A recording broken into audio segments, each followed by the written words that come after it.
खासकर वासना का विकार उठता है, उसको ध्यान के माध्यम से कैसे हैंडल किया जाए, या आप ये भी कह सकते हैं उसको कैसे हैंडल किया जाए?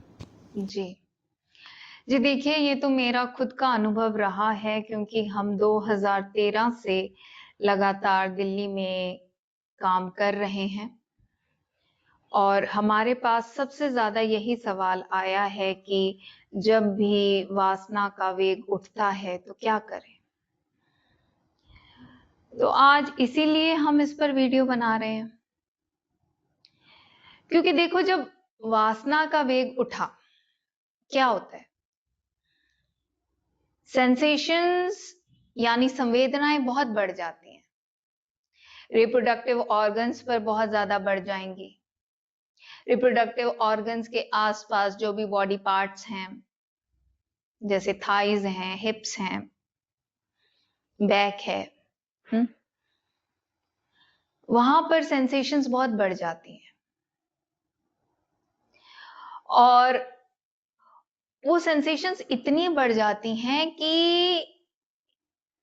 एक जो सामान्य बुद्धि हमारी हर परिस्थिति में रहनी चाहिए,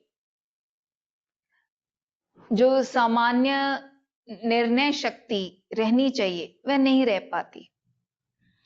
वो सेंसेशंस घेर लेती हैं, वो ओवर एम्पावर कर लेती हैं, वो अपने हिसाब से नचाने लगती हैं।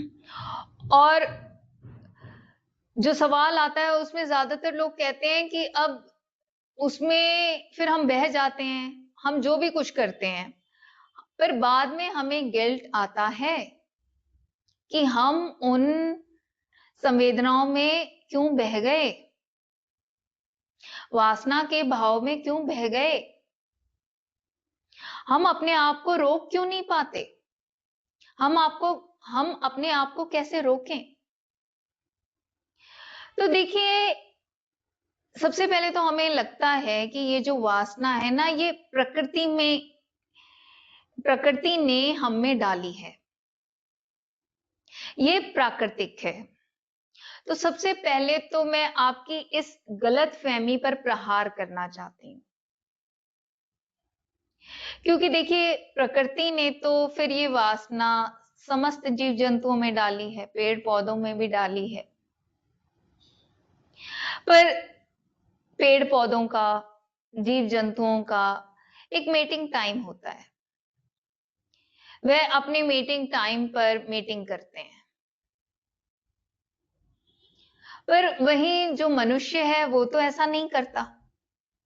तो मनुष्य जहां पर अपनी मनमानी कर रहा है, इसका मतलब यह है कि उसने अपने मन में कहीं ना कहीं से प्रभावित होकर ऐसी मान्यता ठुसवा ली है, और अब ये मान्यता उसको नचाती है, अब ये कंडीशनिंग उसको नचाती है। तो सबसे पहले तो आपको इस सत्य को समझना पड़ेगा कि हमें जो वासना जाग रही है, ये बहुत सारे प्रभावों का नतीजा है। तो उसमें सबसे पहला तो यही प्रभाव है कि हम जो वजूद में आते हैं, हमारा शरीर जो वजूद में आता है, वो क्यों आया? वो माता पिता की वासना के कारण ही आया। माता पिता का जो शरीर है वह कैसे वजूद में आया? वह दादा दादी, नाना नानी की वासना के फलस्वरूप आया। उनका शरीर वजूद में कैसे आया? परदादा, परदादी, परनाना, परनानी की वासना के फलस्वरूप आया। तो जो बच्चा इस समय पैदा हो रहा है, वो पिछली सारी पीढ़ियों की वासना का क्यूमुलेटिव इफेक्ट लेकर पैदा हो रहा है। और फिर जब वो इस माहौल में आ गया, तो फिर वासना को वो एब्जॉर्ब करता है। अब बचपन से ही बच्चा देखता है कि वाह जी वाह, शादियों को लेकर हमारे समाज में कितना जोश होता है, तो उसको लगता है कि शादी बहुत इंपॉर्टेंट चीज है। तो उस पर बड़ा प्रभाव पड़ जाता है। पर हम गहराई से सोचें तो शादी क्या है, और शादी ने किस तरह से हमारी मानसिकता को प्रभावित किया। बच्चा देखता है कि बड़ी बर्थडे पार्टीज मनाई जा रही हैं, बड़ी एनिवर्सरी पार्टीज मनाई जा रही हैं। गहराई से हम समझने की कोशिश करें कि वो बर्थडे पार्टीज एक्चुअली क्या, एनिवर्सरी पार्टीज एक्चुअली क्या। तो बड़े सटल लेवल पर, सूक्ष्म लेवल पर वो वासना के इसी विकार को अपने अंदर एब्जॉर्ब करता जा रहा होता है, और जो ऑलरेडी उसके अंदर वासना है उसको और मोटा करता जा रहा होता है। और फिर रही सही कसर हमारे हॉलीवुड की, बॉलीवुड की फिल्में निकाल देती हैं, उनके गाने निकाल देते हैं। एक एक गाना, फिल्में, उसमें वासना को और बढ़ाते जाते हैं, और बढ़ाते जाते हैं। फिर उस पे प्यूबर्टी आ जाती है। जो मेरा प्रश्न था वो ये था कि इस वासना के विकार को, इस विचार को हम माध्यम से, ध्यान के माध्यम से कैसे हैंडल कर सकते हैं? हाँ, तो वही तो बता रही हूँ ना कि पहले समझना होगा ना। ध्यान कोई आप समझिए कोई जादू की छड़ी तो होता नहीं है। ध्यान, ध्यान में बहुत गहराइयों से काम करना होता है। ये सारी जो वासना तैयार की, इसकी जो इतनी सारी परतें बना ली, लेयर्स बना ली, उन लेयर्स को काटना है, उन लेयर्स को खत्म करना है, उनको छिन्न भिन्न करना है। तो वो बिना समझे कैसे हो जाएगा? बिना ज्ञान के गति कैसे हो जाएगी? तो वही तो हम समझ रहे थे कि वासना कैसे तैयार होती है। अब बच्चा प्यूबर्टी तक पहुंच गया। अब प्यूबर्टी में अब उसके शरीर के हार्मोन्स उसको परेशान कर देते हैं। अब शरीर के हार्मोन्स तो वो फिर भी हैंडल कर ले, पर ये जो एनवायरनमेंट का इतना प्रभाव पड़ा होता है, ऊपर से हार्मोन्स का असर, तो वह प्रभावित हो जाता है, वह बह जाता है। हार्मोन तो एक नेचुरल प्रोसेस है ना? नहीं, हार्मोन नेचुरल प्रोसेस है ना, पर अब हार्मोन्स के कारण जो सेंसेशंस होती हैं, वह जब उनको फील करता है तो उसके साथ जो कहानी जोड़ता है वो अपनी मान्यता की कहानी जोड़ता है ना। तो जो भी उसने, जानवरों में और इंसान में वासना का यही फर्क है कि इंसान उसके साथ कहानी जोड़ लेता है, जी बिल्कुल और कहानी जो जोड़ है लेता है। जानवर हैं वो कहानी नहीं बनाते हैं, जी नहीं बिल्कुल बना नहीं पाते बनाते हैं। हैं। ओके। ठीक है, तो सबसे पहले ये समझना पड़ेगा कि भाई ये वासना तैयार कैसे हुई, तो और उसको आपका कहने का मतलब यह है कि वासना में प्रॉब्लम नहीं है, इस कहानी में प्रॉब्लम है। देखिए, तुमने जो भी कहानियां बनाई हैं वो प्रॉब्लम ही है। Problem is equal to your कहानी। ओके। समझ रहे हैं आप? तो ये तो समझना पड़ेगा ही। हंस के समझो, रो के समझो, समझ लो बस, फिर उसके बाद काम कर पाओगे ना। अब कोई जादू की छड़ी तो होता नहीं है ध्यान कि आबरा का डाबरा कर दिया और जी वासना निकल गई। तो ये समझना पड़ेगा। अब जब ये समझ लिया, फिर कभी वासना जागी, तब आपने क्या करना है? आपने अपनी सांस को जानना है, क्योंकि जब भी वासना का विकार जागता है, वासना चित्त पर जागती है, तो जो सांस है ना, उसकी रिदम चेंज हो जाती है। क्योंकि एक हमें सहज सांस आती है, पर जब विकार जागता है तो सांस की गति बढ़ जाती है। तो उस वक्त अपनी सांस को देखना है। और उसको छेड़खानी नहीं करनी उसके साथ, बस जैसी वो है उसको देखना है। हर आती सांस को देखना है, हर जाती सांस को देखना है। सांस तेज है ये जानना है, सांस कैसी है ये जानना है। आपका हम मतलब लंबी जो लंबी है। सांसें ले रहे हैं वह जानना है, हम गरम गरम सांसें ले रहे हैं छोड़ रहे हैं यह जानना है। तो इस तरह से लगातार अपनी सांस को देखना है, यानी और आपके। लगातार तुम इन सांसों को देखते रहोगे, जानते रहोगे, तो थोड़ी देर में क्या होगा, 3 4 5 मिनट में, 10 मिनट में सांस जो है सरल हो जाएगी, सांस जो है सहज हो जाएगी। और तब तुम क्या देखोगे कि अब वह विकार चला गया, वासना चली गई। हम्म। और एक बार ऐसा हुआ तो वह तुम्हारी विक्ट्री है, विजय है। दूसरी बार हुआ ऐसा, तो अब तुम्हें खुद याद आएगा कि भाई मैंने ना सांस पर ध्यान लेके जाना है, फिर लेके जाओ सांस पे ध्यान। तो अगर पिछली बार जो है 10 मिनट में सांस सहज हुई थी, तो इस बार 8 मिनट में, 9 मिनट में हो जाएगी। अब तीसरी बार जब वासना जागेगी, तुम्हें याद आ जाएगा कि सांस पे ध्यान लेके जाना है। तो अब वो समय जो है वह और कम हो जाएगा, 5 6 मिनट रह जाएगा। फिर धीरे धीरे क्या होगा तुम्हारे साथ कि जब भी वासना जागेगी, तुम्हारा ध्यान जो है अपने रिप्रोडक्टिव ऑर्गन्स पर नहीं जाएगा, सेंसेशंस पर नहीं जाएगा, तुम्हारा ध्यान अपनी सांसों पर जाएगा। और उससे क्या होगा, अपने ऊपर कंट्रोल आ जाता है, अपने ऊपर कमांड आ जाती है। ध्यान तो जब वासना जागती है तो ऑर्गन्स पे जाता ही है। तो बेसिकली हमें करना क्या है कि ध्यान को हटाकर सांस पे लेके आना है। जी, क्योंकि आप देखिए ना, जब भी वासना जागती है तो वासना बेसिकली क्या है, लालच है।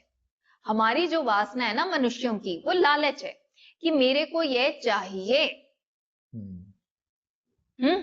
और उस लालच के कारण जो है कुछ ना कुछ ऐसी घटना हो जाती है जिसके लिए फिर हम बाद में पछताते हैं कि यार क्यों हमने ऐसा किया। तो मैं ये कह रही थी कि जैसे जैसे तुम्हारा जो सती है, तुम्हारा जो होश है ध्यान पे टिकने लगेगा, तो अब तुम्हें जब भी वासना जागेगी तुम सांस पे जाओगे, वासना जागेगी सांस पे जाओगे, वासना जागेगी तुम सांस पे जाओगे। तो अब तुम्हारा कंट्रोल आ गया।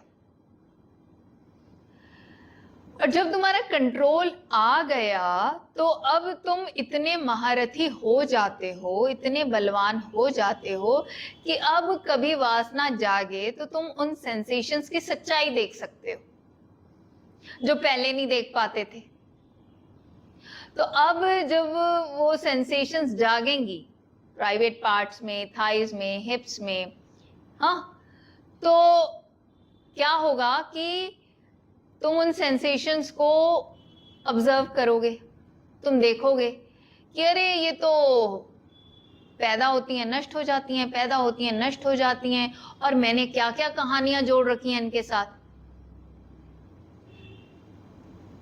ये बात तो सिर्फ सेंसेशन की है और मैंने कितनी बड़ी कहानी जोड़ रखी है।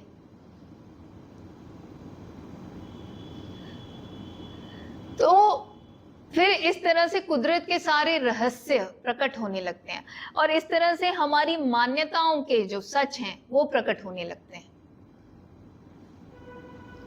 जो ब्रह्म का आचरण है यानी ज्ञान का आचरण है, वो फिर हमारी व्यवहारिकता में आने लगता है। पर ये करना पड़ता है, ये शुरू सांस से ही होगा। अब जैसे कुछ लोग कहते हैं कि हम तो जी कोई मंत्र पढ़ लेते हैं या जप कर लेते हैं और हमें इससे लाभ हुआ है। मैं बिल्कुल आपसे एग्री करती हूँ कि आपको उस मंत्र से या जप से लाभ हुआ होगा, पर वह जो लाभ है वह टेम्पररी है। किसी दिन वासना इतनी सिर चढ़ के आएगी, नहीं कंट्रोल कर पाओगे जितना मर्जी उस मंत्र को करने की कोशिश करो, क्योंकि उस मंत्र ने दबा दिया उसको। अब वासना की तो परतें हैं जो आपको बताया, जो माता पिता से, नाना नानी, दादा दादी, परदादा परदादी, परनाना परनानी से आई हैं। वासना की जो परतें हैं बाहर के एक्सटर्नल एनवायरनमेंट से प्रभावित होकर आई हैं, इन परतों को खत्म करना है भाई। और इन परतों को खत्म करने के लिए समझ चाहिए, होश चाहिए। तो समझ तो जितना हम ज्ञान को धारण करेंगे तभी आएगी ना। और ऐसा नहीं है कि इस वासना पर लोगों ने विजय प्राप्त नहीं की इसी भारतवर्ष में। हमारे पास बहुत सारी ऐसी एग्जाम्पल्स पड़ी हैं। पर ये करने से होगा, और ये एक दिन में नहीं होगा, क्योंकि ये प्रोग्रेसिव प्रोसेस है। हम आज से शुरू करेंगे तो 1 हफ्ते में, 2 हफ्ते में कंट्रोल आ जाएगा 1 से 2%, और आगे करते जाएंगे तो 5 से 10% आ जाएगा, और धीरे धीरे 6-7 महीने में हम देखेंगे 40-50% आ गया। तो इस तरह से ये लगातार काम करने से हमारा खुद पर कंट्रोल बढ़ता जाएगा, पर ये करने से होगा। तो आपका मतलब यही हुआ कि वासना को कंट्रोल किया जा सकता है, और दूसरा ये वासना आपको सत्य की गहराई तक भी ले जा सकती है।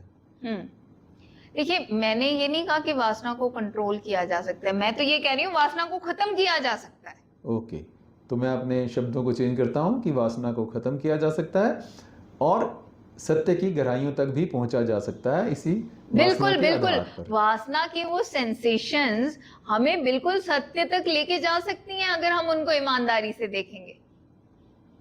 पर अगर हम उन सेंसेशंस में बह जाएंगे, उनके साथ कोई कहानी जोड़ देंगे, तब फिर वो हमें जो है नर्क के दरवाजे भी दिखा सकती हैं। वो नर्क के दरवाजे यही तो होते हैं कि तुमने नासमझी में, बेहोशी में शादी कर ली और अब पछता रहे हो। ना समझी या बेहोशी में कोई गर्लफ्रेंड बॉयफ्रेंड बना लिया और अब जो है उससे तुम्हारी जान ही नहीं छूट रही है ना। तो ये हम पे डिपेंड करता है कि हमारी बॉडी में जो भी सेंसेशंस होती हैं, हम उनसे जो है अपने लिए मुक्ति तैयार करना चाहते हैं या हम बंधना चाहते हैं, ये हम पे डिपेंड करता है। धन्यवाद जी, धन्यवाद। अब मैं आशा करता हूँ उन सभी स्टूडेंट्स को जिनके ये प्रश्न थे उनको उनका जवाब मिल गया होगा। धन्यवाद। अगर आप भी शुद्ध सांस पर काम करना सीखना चाहते हैं तो नीचे कमेंट्स में जो कमेंट पिन किया हुआ है उस पर जाएं। उसमें व्हाट्सएप ग्रुप का लिंक दिया गया है, उस लिंक पर जाएं, व्हाट्सएप ग्रुप को ज्वाइन करें। उस मेडिटेशन ग्रुप में आपको मेडिटेशन से संबंधित सारी जानकारी मिलती है। फ्रीडम फ्लेम फाउंडेशन द्वारा हर सोमवार, बुधवार और शुक्रवार को शाम 4 बजे से लेकर 5 बजे तक शुद्ध सांस पर ध्यान कैसे करना है यह सिखाया जाता है और इसकी भरपूर प्रैक्टिस कराई जाती है। तो देर किस बात की, जल्दी से इन क्लासेस को ज्वाइन करने के लिए नीचे दिए गए व्हाट्सएप लिंक पर जाएं, मेडिटेशन ग्रुप ज्वाइन करें। धन्यवाद।